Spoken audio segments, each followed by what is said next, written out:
안녕하십니까, 레필입니다. 2월 1일 두산 에너빌리티 보도록 하겠습니다. 증시 먼저 보겠습니다. 코스피는 1.02% 상승했고요. 코스닥은 1.4% 가까이 상승했습니다. 자, 오늘 양증시 상승했고요. 외국인 투자자가 코스피와 코스닥을 각각 한 2천억 정도씩 매수를 해주면서 상승을 시켰습니다. 코스피는 계속 이제 상단 근처에서 위치를 좀 하고 있고요. 한 이틀 정도 조정을 받고 반등을 좀 성공을 했습니다. 그래서 2500선 상단을 다시 저항을 맞고 하락을 했는데요. 여기서 증시가 다시 자리를 잡고 추가적으로 상승을 해주는지 보면 될 것 같습니다. 그래서 곧 이제 FOMC에 대한 발표가 있을 거고요. 무난하게 0.25%에 대한 상승이 예상되는 그런 상황입니다. 그래서 예상치와 부합하게 나온다면 증시는 이제 추가적으로 상승을 계속 할 수 있을 분위기가 만들어질 수 있습니다. 그 다음에 이제 3월부터는 마지막으로 이제 0.25%를 올리고 그 뒤로 금리 인상을 멈추겠다라는 그런 얘기도 나올 수 있기 때문에 계속해서 주목을 해보겠습니다. 그래서 증시 자체는 이제는 바닥을 완전히 찍었고요. 2100포인트, 2150포인트 정도가 최저점이라고 생각이 됩니다. 그래서 이제는 증시가 크게 더 내려가기보다는 좀 자리를 잡으면서 상승을 시킬 수 있는 그런 자리를 계속 이어갈 것 같습니다. 그래서 이평선들이 이제 수렴을 해서 이 상승 패턴으로 진행이 되는 그런 모양이 만들어질 수 있을 것 같습니다. 그래서 중요한 점은 이제 이 박스권이 언제 돌파가 되는지가 중요할 것 같고, 그게 이번 달이 될 수도, 혹은 이제 조금 더 횡보를 하면서 자리를 잡으면서 뭐 3월 뭐 그렇게 될 수도 있겠죠. 그래서 천천히 한번 접근을 해보겠습니다. 만약에 이제 지금 러시아 우크라이나 전쟁이 조금 격화되는 분위기가 있는데요. 그런 전쟁이 확전이 되어서 참전국이 늘어나거나 직접적인 이제 그런 세계 전쟁이 발발을 한다면 그때는 이제 증시가 좀 크게 내려갈 수 있습니다. 네, 그때서야는 이제 2100포인트가 무너질 수도 있고 뭐 그런 특별한 이벤트가 아니고서야는 지금은 추가적인 하락보다는 이제 이런 자리를 만들어 갈 것이다. 네, 그러고 그 뒤에 올 수 있는 상승장을 생각하자. 이렇게 계속 말씀을 드리겠습니다. 수급은 외국인 투자자, 어제 이제 거의 뭐 이 1월 달 들어서 한 번도 이제 매도를 하지 않다가 차익 실현 물량을 어제 이제 4,700억 정도를 매도를 좀 했는데요. 오늘 2월 첫날부터는 또 이제 매수를 이어가면서 진행이 되었습니다. 기관 투자자 같은 경우는 매수 매도를 반복하고 있기 때문에 크게 움직임은 없고요. 한번 지켜보도록 하겠습니다. 코스닥은 이제 750포인트, 그래서 계속해서 이제 올라가고 있습니다. 코스피는 조금 이제 꺾였는데요. 코스닥은 이전 전 고점을 넘어서면서 추가적인 상승이 나오고 있습니다. 그래서 평소에는 이제 코스닥보다 코스피가 좀 더 힘을 받는 모습이었는데요. 지금은 코스닥이 조금 더 힘을 받고 있습니다. 그래서 이 현재 주가와 21선의 그런 갭이 벌어지면서 상승세가 만들어지고 있기 때문에 계속 한번 보겠습니다. 어떻게 보면 이제 코스피로 따진다면 241선 근처까지 지금 주가가 형성이 되었기 때문에 코스닥은 추가적인 상승이 더 나올 수 있고요. 780포인트까지도 상승을 좀 단기적으로 빠르게 진행할 수도 있다라는 생각을 좀 하고 있습니다. 그래서 본격적인 이제 수급이 계속 붙어주는지 살펴보겠습니다. 외국인 투자자가 확실히 코스닥에도 지금 1월 후반부부터는 좀 들어와주고 있고요. 오늘도 2천원 가까이 매수를 하면서 상당히 이제 강하게 매수를 하였습니다. 환율은 1230원으로 계속 그 부근에서 횡보를 좀 하고 있고요. 횡보를 하는 듯 하면서 저점은 점점 낮아지는 그런 움직임이 만들어지고 있습니다. 그래서 21선이 아직까지도 떨어지고 있고요. 지금 환율 자체가 21선을 채 터치를 하지도 못하고 계속 떨어지고 있습니다. 그래서 전형적인 이제 우하향 패턴으로 진행이 되고 있고요. 이평선이 모여 있다가 벌어지면서 평행하게 이제 떨어진 아주 크게 내려갈 수 있는 그런 차트입니다. 그래서 계속 지금 환율은 떨어지고 있다. 그래서 반등이 나온다면 한 달 정도 뭐 잠시 이제 나올 수 있겠지만 이 전체적인 대세 하락은 멈추지는 못할 것 같습니다. 그래서 이제는 금리 인상에 대한 그런 마무리, 인상이 이제 없다라는 것이고, 그럼 금리가 이제 언제 내려가는 것인가에 대해서 주목을 하게 될 것입니다. 그래서 금리 인상이 끝났다라고 해서 뭐 이 저점까지 이제 바로 떨어진다라고 보기는 어려울 것 같고요.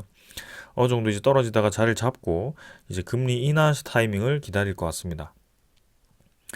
그래서 이제 경기 침체로 인해서 경기를 살리기 위해서 다시 이제 금리 인하를 하겠다라는 그런 완화 정책이 나온다면 환율 자체는 떨어질 것이고 증시 자체도 다시 크게 올라갈 가능성이 큽니다. 네. 그래서 시간을 계속 두고 지켜보는 것이 좋겠습니다. 그 다음에 이제 지수 선물이고요. 선물은 미국 증시 0.4% 정도 하락하고 있습니다. 그리고 유럽 증시는 지금 0% 정도로 거의 보합 수준이고요. 그래서 선물 지표는 거의 크게 변화 없이 진행되고 있습니다. 그래서 일단 장이 끝날 때까지는 한번 계속 기다려보는 게 좋겠습니다. 국채금리, 10년물 국채금리는 3.48%. 뭐 거의 계속 비슷합니다. 3.5%좀 넘었다가 다시 3.4%대로 떨어졌다가 좀 왔다 갔다 하면서 진행이 되고 있고요. 전체적으로는 계속 반등하지 못하고 점점 이제 떨어지는 방향으로 진행이 되고 있습니다. 그래서 국제금리도 결국에는 안정화되는 방향으로 진행이 될 것이고 증시 자체가 정상화가 되는 방향으로 계속 흘러가고 있습니다. 그래서 아까 말씀드린 3차 세계대전이라든지 그런 전쟁 확전 그런 이제 특별한 이벤트가 발생하지 않는 이상은 지금은 시장의 사이클대로라면 결국에는 시장은 반등하는 장으로 준비가 되어 가고 있다. 이렇게 이해를 하시면 되겠습니다. 다만 이제 그게 준비가 수개월 안에 끝날 것이 아니고 적어도 이제 1년 정도의 그런 텀을 두고 그런 사이클을 좀 지켜봐야 된다라는 말씀을 좀 드리겠습니다. 그럼 이제 1년 동안 이제 상승 없이 진행이 되어야 되느냐? 그것도 아닙니다. 결국에는 올라갈 수 있는 종목들, 수급이 몰리는 종목들은 또 그 횡보장에서도 올라갈 수 있기 때문에 그런 것들 한번 살피면서 보겠습니다. 자, 오늘은 증시 요 정도로 마무리하고요. 종목으로 넘어가겠습니다. 두산 에너빌리티 보겠습니다. 170원 하락해서 1.02% 하락했고요. 16,530원으로 마무리했습니다. 자, 어제 제가 리뷰를 좀 못해서 어제도 같이 한번 보겠습니다. 어제는 90원 정도 상승했었고 오늘은 170원 정도 하락을 하면서 사실 어제 오늘 거의 뭐 큰 변화 없었다라고 보시면 되겠습니다. 그래서 최근에 이제 상승세를 좀 이어가면서 야금야금 이제 올라가는 그런 모습이었는데요. 오늘은 한 150원 정도 뭐 하락을 하면서 사실 뭐 조정이라고 하기도 조금 어려운 그런 움직임이었습니다. 여전히 이제 거래량은 320만 주로 크게 변화 없었고요. 어제도 마찬가지 360만 주로 확실히 이제 줄어들어 있습니다. 그래서 거래량 자체가 계속 이제 뭐 큰 변화 없이 진행이 되고 있고요. 호가가 뭐 10원으로 바뀌었다라고 해서 지금 뭐 큰 변화가 있는 것도 아닙니다. 그래서 단지 이제 50원이 움직이던 게 이제 10원씩 움직이기 때문에 뭐 큰 변화 없다라고 보시면 될 것 같고 오늘 시간의 거래도 16,480원 그래서 뭐 이 50원 정도 하락을 했습니다. 그래서 50원 정도 하락한 건 큰 변화 없었고요. 거래량 자체도 크게 없었습니다. 그래서 오늘 시간의 거래도 지금은 큰 의미가 없었다. 계속해서 지금 지루한 횡보가 이어가고 있습니다. 그러나 이제 횡보를 하면서도 저점 자체는 깨지 않고 점점 이제 저점을 밀어 올리는 그런 추세로 진행이 되어 가고 있고요. 21선과 61선은 꾸준히 올라가면서 결국에는 21선이 다시 61선 위로 자리를 잡았습니다. 그러는 과정에서 이제 결국에는 이 이평선들이 점점 이제 모여가는 그런 모습이 만들어지고 있고요. 조만간 이제 움직임이 있어야 된다라고 생각을 좀 하고 있습니다. 그러나 이제 증시에 대한 분위기도 좀 살펴야 될 것 같고 그 움직임이 어디로 가는지에 대해서는 우리가 결정할 수 있는 사항이 아니기 때문에 일단 뭔가 움직임이 있을 만한 그런 자리가 만들어졌다라고만 이해를 하시면 될 것 같고요.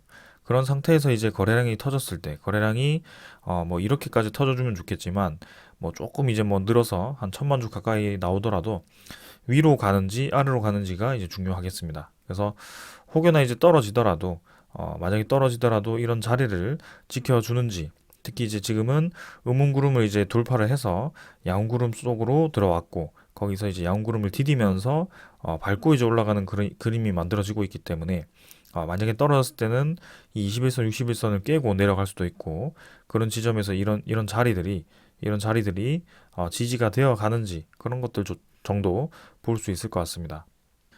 그리고 이제 만약에 이제 올라간다면 지금 뭐 이상적으로 네, 이런 식으로 좀 진행이 될 수 있을 것 같거든요. 그래서 17,400원을 돌파하는 그 시기가 조만간 올 수도 있다. 이렇게 말씀을 좀 드리고 싶습니다.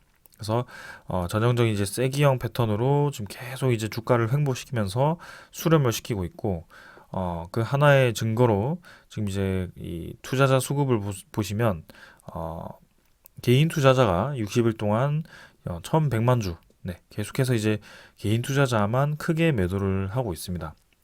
뭐 오늘 하루만 본다면 이제 57만 주 외국인 투자자가 좀 많이 매도를 했죠. 기관 투자자는 또 매수를 했습니다. 그러나 외국인 투자자는 뭐 그동안 네, 계속 매수를 해왔고요. 하루 정도 이렇게 매도를 하면서 좀 던지더라도 결국에는 다시 그 수량을 채워 넣었습니다. 지금은 크게 중요한 하루하루 움직임은 아닌 것 같고요. 전체적인 추세가 더 중요해 보인다. 그래서 그 60일이라고 한다면 결국에는 이 횡보, 지루하게 우리가 생각하고 있는 그 횡보 구간에서의 수급이기 때문에 지금 평균 단가가 한 15,000원 정도 형성이 되어 있을 것 같습니다. 그래서 그런 가격대에서 계속 물량을 모아간다라는 것은 충분히 거래량 한번 터졌을 때 그 위로 올라갈 수 있다라고 생각하는 것이거든요. 그래서 계속 네, 흐름을 한번 지켜보겠습니다. 자, 기간 투자자 3만 1000주 매수를 했고요. 그중에 이제 금융 투자는 13만 6000주 어제 매수했던 거 대부분 이제 매도를 했고 투신도 10,000주 정도 매도를 하면서 조금 더 매도를 했습니다. 연기금 투자자는 9만 800주로 어제 이어서 또 매수를 했고요. 그래서 4일 정도 계속 매수를 하고 있습니다. 사모펀드도 8만 8천주로 지금 이제 3일 정도 바짝 매수를 했고요. 그래서 결국에는 지금 연기금 투자자는 꾸준히 지금 매수를 이어가고 있습니다. 그다음에 사모펀드도 그동안 좀 매도했던 것을 다시 주워 담고 있고요. 자, 그래서 기관 투자자가 이렇게 또 받쳐주는 매수세가 있으니까 외국인 투자자가 저렇게 매도를 하더라도 또 크게 하락하지 않고 진행이 되고 있고요. 네. 그래서 기관 투자자가 키가 될 수 있을 것 같은데 조만간 이제 좀 좋은 방향으로 진행이 되어 가기를 바라겠습니다. 자, 투자 수급도 이 정도로 좀 확인을 했고요. 네. 그 다음은 이제 공매도 잔고로 바로 넘어가겠습니다. 자, 공매도 잔고도 계속 변화가 없습니다. 거래량이 변화가 없듯이 지금 공매도 잔고도 큰 변화 없이 진행이 되고 있고요. 오늘 같은 경우도 1166만 주, 어제도 1164만 주 거의 변화 없었습니다. 그래서 조금씩 이제 감소를 하는 듯 하지만 결국에는 이전에도 감소했던 그 수량 그대로 지금 진행이 되고 있고요. 그 이상 하락하고 있지도 않습니다. 그러나 이제 일별 공매도 거래량이 거래량이 이제 주고 있지만 일별 공매도 거래량이 조금 이제 늘었습니다. 한마디로 이제 공매도 비중이 조금 늘었다라는 것인데 그 비중이 늘어났을 때에 대한 잔고가 어떻게 변했을지는 한번 보겠습니다. 무작정 이제 거래량이 많다라고 해서 공매도 잔고가 늘어나는 것은 또 아니기 때문에 네, 그런 것들 한번 살펴볼 거고요. 오늘 같은 경우는 특이했던 것이 이제 JP 모건이 네, 계속해서 이제 처음부터 끝까지 매도를 했습니다. 그래서 평소에도 이제 JP 모건이 자주 매도를 했었는데요. 최근에 별로 보이지 않다가 또 이렇게 대량으로 매도를 하면서 주가를 좀 끌어내렸습니다. 자, 그래서 최근에 지금 20일 동안의 평균치를 보시면 JP 모건이 52만 주를 매도했고요. 신한증권 71만 주 매도했습니다. 항상 이제 JP 모건과 신한증권이 좀 같이 움직이는 모습이었는데요. 오늘은 또 신한증권은 크게 보이지 않네요. 아무튼 이렇게 두 증권사가 눈에 띄고요. 매수 세력 같은 경우는 메릴 린치가 180만 주, 모건 서울이 네, 이렇게 76만 주를 매수하면서 상위권을 차지했습니다. 그래서 어제 메릴 린치가 이제 180만 주 정도가 이 동시호가 정도의 한 180만 주가 아니고 한 60만 주 정도가 동시호가에 들어온 것을 제가 확인을 했었거든요. 그래서 마지막에 이제 그 동시호가에 그렇게 대량으로 거래를 했다라는 것 자체가 굉장히 특이했습니다. 그래서 그냥 동시호가에 그냥 쓸어 담는다면 당연히 주가는 많이 올라가겠지만 누군가 이제 그 타이밍을 맞춰서 동시호가에 그렇게 대량으로 거래할 수도 있거든요. 특히 옵션 만기일에 이제 그렇게 진행이 되곤 합니다. 그래서 거래는 대량으로 되지만 호가는 크게 변하지 않는 약속된 이제 거래죠. 네. 그런 식으로 좀 진행이 되는데 어제도 이제 그런 모습이 좀 보였던 것 같고 지금 외국인 투자자의 흐름은 어떻게 진행이 되는지는 좀 더 봐야 될 것 같습니다. 아무튼 JP모간 위주로 좀 외국인 투자자 흐름이 이어졌었는데 최근에 조금 이제 메릴린치 쪽이 또 눈에 띄고 있습니다. 그래서 같이 한번 주목을 해보겠습니다. 대차장고는 이제 오늘 31만 주로 체결이 되어서 상환 대비 25만 주 정도가 많았고요. 어제는 한 10만 주 정도 상환되어서 뭐 2,400, 2,640만 주 대차장고는 그 정도 수준입니다. 그래서 크게 많지 않고요. 공매도 잔고, 대차 잔고가 전부 계속 줄어드는 방향으로 진행이 되고 있습니다. 그래서 여전히 뭐 잔고 자체는 뭐 크게 이슈 있는 상황은 아니고요. 계속 그 추세를 지켜보겠습니다. 그래서 신용 잔고가 당연히 줄어드는 것이 조금 더 좋아 보이고요. 크게 늘어나지 않는다면 괜찮을 것 같습니다. 추정 물량, 외국인 추정 물량은 마이너스 58만 주 정도였고요. 당일 물량은 마이너스 54만 주, 55만 주 정도였습니다. 그래서 거의 유사하게 진행이 되었고, 12.15%로 조금 더 감소를 했습니다. 전일은 이제 23만 주 정도 매수가 잡혔었고요. 그래서 외국인 물량이 조금씩 감소하고 있지만 여전히 이제 12%대를 지키고 있다. 이렇게 보여지고요. 아까 누적 집계를 보시면 확실히 기관 투자자, 외국인 투자자는 계속 매수를 해주고 있습니다. 그리고 이제 사실 주가를 좀 크게 올리는 세력들은 외국인 투자자라기보다는 기관 투자자가 움직였을 때 좀 그런 움직임이 많이 보였었기 때문에 그래서 사실 외국인 투자자의 매수보다도 기관 투자자에 대한 매수를 저는 좀 더 주목을 하고 있습니다. 그래서 그런 시기를 계속 살펴보고 있고 그런 추세가 나오는지 보고 있습니다. 그래서 최근에 이제 기관 투자자에 대한 매수세가 조금 붙어준 것 같아서 계속 그 수급을 주목을 하고 있습니다. 그래서 연기금 투자자 이외에도 다른 이제 기관 투자자 수급이 좀 붙어주면서 올라가는 그 날이 오기를 계속 기다려 보겠습니다. 자, 오늘 차트 수급은 이 정도로 보고요. 종목 소식 전해드리도록 하겠습니다. 자, 먼저 전해드릴 소식은요. 어제 나왔던 소식인데, 자, 최소 20조 튀르키예 원전 수주를 이제 본격적으로 좀 준비를 한다라고 합니다. 그래서 튀르키예에 대한 원전 얘기는 한 몇 달 전부터 갑작스럽게 이제 나오기 시작했고요. 이 폴란드 원전이 사실 최근에 가장 유력한 후보로 거론이 되고 있죠. 그 이외에 이제 영국 원전도 같이 좀 검토가 되고 있습니다. 그 다음으로 이제 이 튀르키예 원전도 수주가 좀 유리한 프로젝트로 인식이 되고 있습니다. 자, 그 중에 이제 튀르키예 원전은 이 한국전력, 한전 쪽에서 맡고요. 폴란드는 저기 한수원, 한국수력 원자력이 맡게 됩니다. 그래서 이렇게 병행 체제로 진행이 되고요. 참고로 이제 바라카 원전은 한전 쪽에서 한전 컨소시엄이 수주를 해서 진행을 했습니다. 자, 그래서 한전이 이제 이 사업 참여 제안서를 제출을 했다라고 하고요.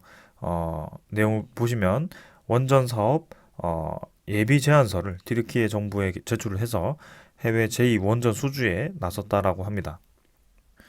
그래서 1월 31일에 이제 정승일 사장은 튀르키예를 방문해서 파티흐 덴메즈 에너지 천년 자원부 장관을 만나서 튀르키예 원전 사업 참여 방안을 협의를 했고요. 튀르키예 원전 사업 예비 제안서를 전달하고 사업 추진을 위한 절차와 사업 리스크 등 주요 사안을 논의를 했다라고 합니다. 이 튀르키예 프로젝트는 북부 지역에 1400메가와트급 차세대 한국형 원전 APR 1404기를 건설하는 프로젝트고요. 사업 규모는 2009년에 우리가 아랍에미리트 UAE에서 수주한 바라카 원전보다 많을 것으로 전망을 하고 있습니다. 그래서 폴란드 민간 원전 1404기와 거의 유사하죠. 그래서 폴란드 민간 원전은 이제 2기에서 4기라고 해서 아직 최대 4기라고 했는데 4기가 확정된 것은 아니기 때문에 이 튀르키예 규모가 확실히 이제 4기라는 것이 이제 확정된 프로젝트다 보니까 기대가 좀 되고 있습니다. 자, 그래서 튀르키예 원전도 확실히 이제 자금이 중요하게 되는데요.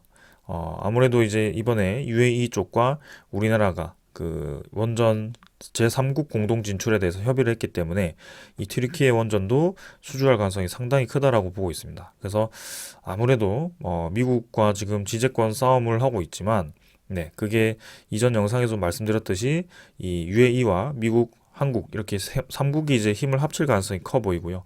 특히 이제 미국 웨스팅하우스 같은 경우도 지금 이제 재정이 좋은 상황은 아닙니다. 그렇기 때문에 이 제조 기술을 가지고 있는 우리나라와 그다음에 자금을 댈 수 있는 특히 한국과 지금 UAE가 손을 잡았기 때문에 미국도 원천 기술에 대해서 계속 이제 우리나라가 수주하지 못하도록 반대를 하지만은 않을 겁니다. 네.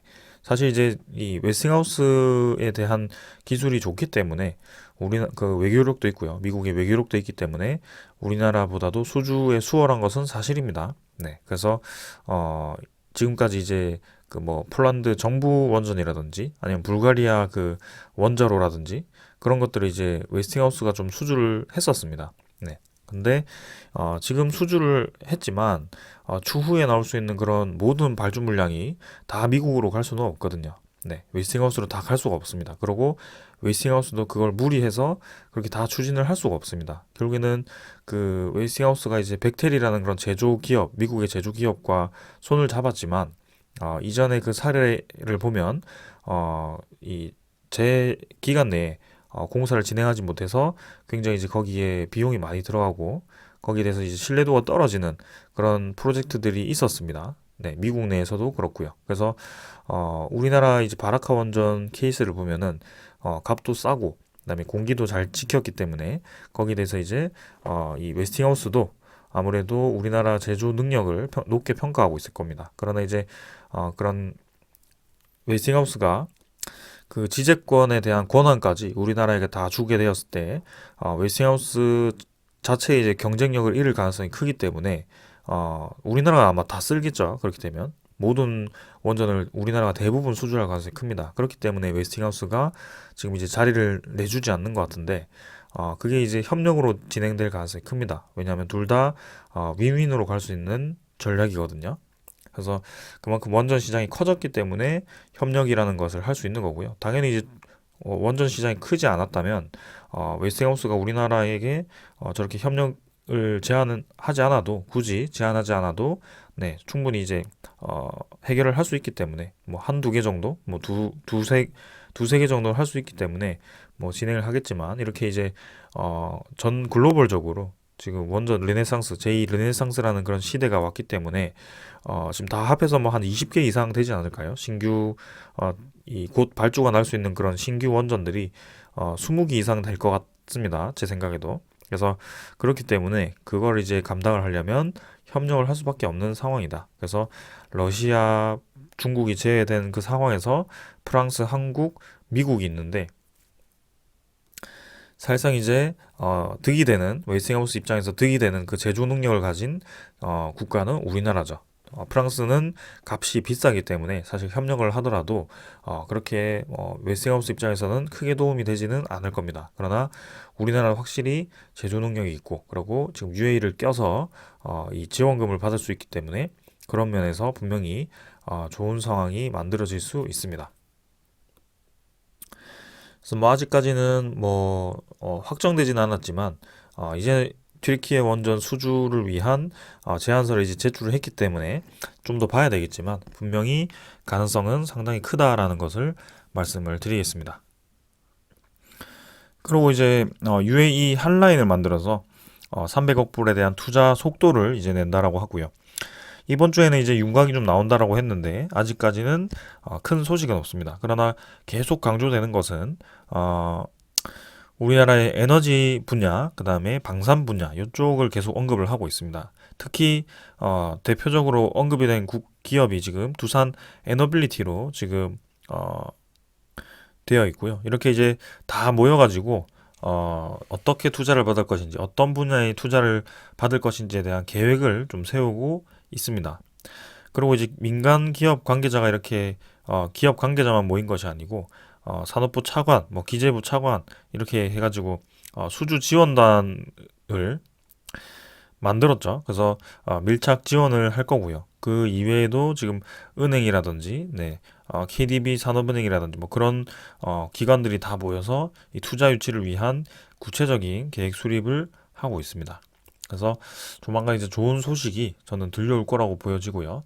특히 우리나라의 그 에너지 분야를 대표하는 특히 이제 이 UAE 쪽에서 이 수혜를 많이 받던 그 기업은 두산 에너빌리티가 되지 않을까. 네, 원전도 하고 SMR도 하고 수소도 하고 신재생도 하고 다 하기 때문에 어떻게 이제 투자를 받을지는 모르겠지만 네, 그런 프로젝트에 대한 뭐 절세라든지 아니면 뭐 프로젝트를 직접 지원을 한다든지 아니면 뭐 기업에 지분 투자를 한다든지 뭐 그런 여러 가지 방법이 있겠지만 일단 지켜보겠습니다. 그래서 두산 에너빌리티가 상당히 이제 가능성이 크다라는 것을 좀 그렇게 생각이 되고요. 저기에 대해서는 뭐 더 생각은 하지 않고 조만간 이제 소식이 나올 거니까 한번 기다려 보겠습니다. 그리고 이제 UAE 투자 말고도 지금 이제 우리나라 자체적으로도 네, 방산 원전 인프라 수출 금융을 이제 20조로 이렇게 대폭 확대를 한다라고 합니다. 그래서 전년도에는 사실 이제 지원금이 9조 3천억으로 이제 편성이 되었었는데요. 지금 이제 20조 원 플러스 알파로 지금 2배 이상 이 지원금을 늘리기로 했습니다. 그래서 방산 원전 프로젝트 참여 기업에 대해서 신속 무역 보증 제도를 도입하고 방산 거점 무역관도 작년 20개에서 올해 31개로 50% 이상 확대를 하기로 했다라고 합니다.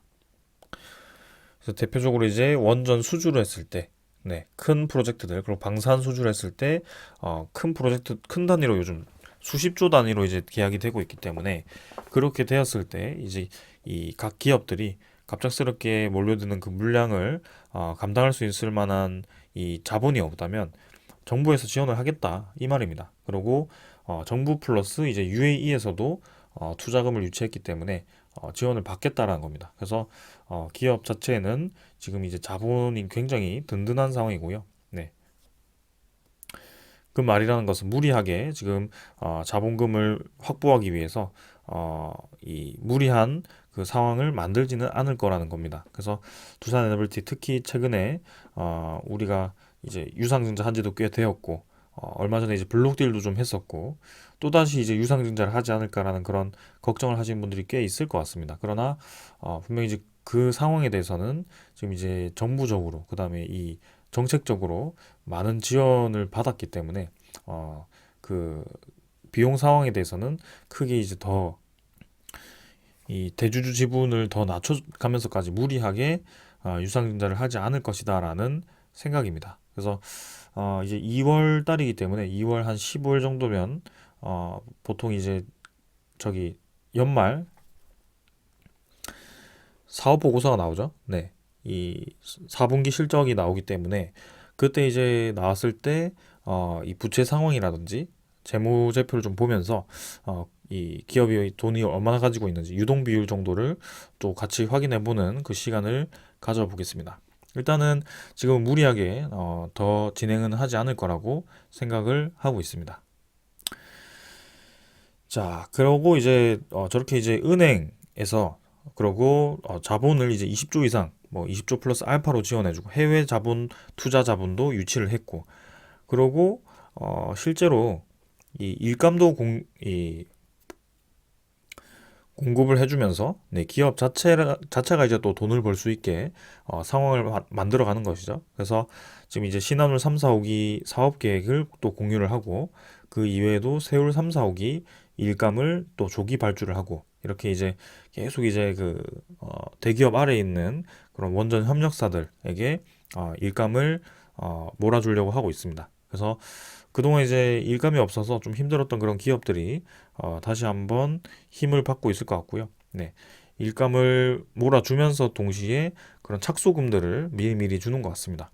그래서 확실히 이제 이 산업의 활력이 들어가고 있다는 점을 말씀을 드리겠습니다.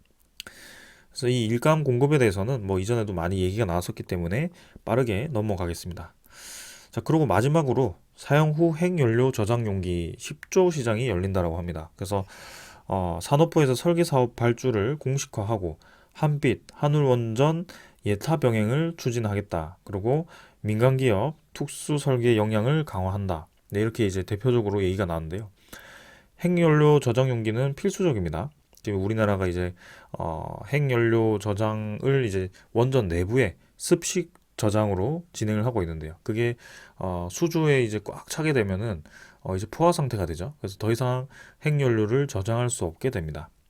이 원전이라는 것은 결국에는 핵연료봉이 필요하고요. 그 핵연료봉이 처리가 되어서 에너지가 나오게 되고 핵분열을 통해서 에너지가 나오게 되고 그 처리가 된 핵연료봉은 그 원전 내부에 이제 이 보관을 하고 있는 방식입니다. 그게 이제 습식 방식이 있고 건식 방식이 있는데 습식보다는 건식이 아무래도 추가적인 뭐 핵 폐기물이라든지 그런 것들이 덜 발생하고 보관하는 데 있어서 안전하다라고 합니다. 근데 이제 최근에 우리나라에 이 이슈가 되고 있는 사항은 이제 이 포화가 되었을 때 사용 후 핵연료 추가 수용을 위한 임시 저장 시설 건설을 해야 되는데 그게 필요한 게 이제 운반 용기, 그 다음에 저장 용기입니다. 그래서 이게 이제 캐스크를 이용하게 되고 2031년부터 사용 후 핵연료를 저장할 공간이 없어지기 때문에 빨리 이 운반 용기와 저장 용기에 대한 프로젝트를 준비를 해야 된다라고 말씀을 드립니다. 그래서 기존에 있던 거를 이제 꺼내서 보관을 또 해야 되고요. 계속 이제 추가로 나오는 것도 보관을 해야 되기 때문에 상당히 이제 그 장소가 커질 것이고 공사 비용이 커질 것으로 예상이 됩니다. 그래서 실제 업계에서는 작년 말 최대 100건의 사업이 발주될 것으로 예상을 했고요. 사업당 1,000억 원 규모로 치면은 총 10조 원에 달하는 시장이라고 합니다. 그래서 지금 이제 최근에 두산 에너빌리티가 대표적으로 이제 이 캐스크 기업이고요. 미국 NRC 설계 승인을 취득해서 세계 최초 금속형 캐스크인 MSO로 입찰에 이제 대응을 한다라는 방침이라고 합니다. 그래서 하나에 이제 37다발을 저장할 수 있기 때문에 부지 확보가 어려운 국내 여건에 맞춰서 개발했기 때문에 상당히 이제 강화된 안전성과 많은 저장이 가능해서 효용이 있다라고 이렇게 보여집니다. 그래서 이 캐스크 생산 기업은 지금 국내에는 두산 에너빌리티가 거의 유일하고요. 미국 쪽에서도 이 납품 실적이 있기 때문에 상당히 이제 수혜를 많이 볼 것으로 예상이 됩니다. 그래서 지금 이 원전 시장만 하더라도 대형 원전의 신규 건설이죠. 신규 대형 원전, 뭐 신한울 3, 4, 5기, 폴란드 원전, 터키 원전, 뭐 영국 원전, 사우디 원전, 뭐 이런 것들. 그 다음에 두 번째는 이제 사용 후 핵연료, 네, 보관입니다. 이 캐스크 사업. 그 다음에 세 번째는 이제 해체죠. 원전 해체 시장. 이제 그 월성 원전이라든지 그런 것들이 이제 차츰 이제 해체를 할 거고요. 네 번째는 이제 수명 연장. 네. 수명 연장에 따른 그 내부 기자재 교체. 네, 그런 것들이 또 들어가게 되고요. 그다음에 이제 다섯 번째는 뭐 SMR 정도가 되겠네요. 그래서 지금 원전 사업이 이렇게 다섯 가지로 분류가 되어 가고 있고요. 지금 다섯 가지 모두가 활성화가 되고 있습니다. 네, 신규 건설만 하는 것이 아니고 해체도 해야 되고요.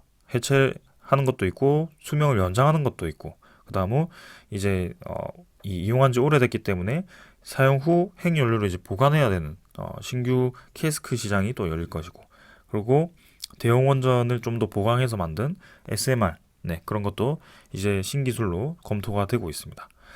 자, 그래서 이런 모든 시장들이 계속 이제 진행이 되고 있고 가시화가 되고 있고 정책적으로 이제 밀어주다 보니까 상당히 이제 수혜를 많이 받을 것으로 예상이 됩니다. 두산 에너빌리티가 기술을 많이 가지고 있기 때문에 이 준비된 시장에서 참여를 이렇게 할 수 있는 거고요. 그동안 이제 일감도 많이 줄어들었었고 그 다음에 두산건설로 인해서 이 재무가 완전히 꼬여지면서 전체 그룹 전체가 이제 흔들리는 그런 상황이었지만 자체적으로 이제 많이 회복을 했고요. 그 추가로 이제 투자금이 부족한 상황에서 이제 이렇게 UAE와 우리나라 자체적으로 돈을 지원해 준다라고 하니까 우리는 뭐 크게 문제가 되지 않습니다. 투자자 입장에서는 앞으로 이제 시장도 다 활성화가 될 것이고 기업이 이 시장에 뛰어들 수 있는 준비가 되었는지 안 되었는지만 확인을 하면 될 것 같습니다. 그래서 판은 잘 만들어졌다라고 판단을 하고 있고요. 주가 자체가 지금 움직이지 않고 있지만 분명히 주가 자체도 지금 준비를 해 나가고 있는 패턴으로 좀 보여집니다. 그래서 그 마지막 패턴이 어떻게 흘러가는지를 계속 한번 보겠습니다. 네, 지금은 이 시장을 지켜보는 수밖에 없습니다. 자, 오늘은 이 정도로 좀 마무리를 하겠습니다. 네, 내일 시장 어떻게 되는지 보고 또 내일 뵙도록 하겠습니다. 감사합니다.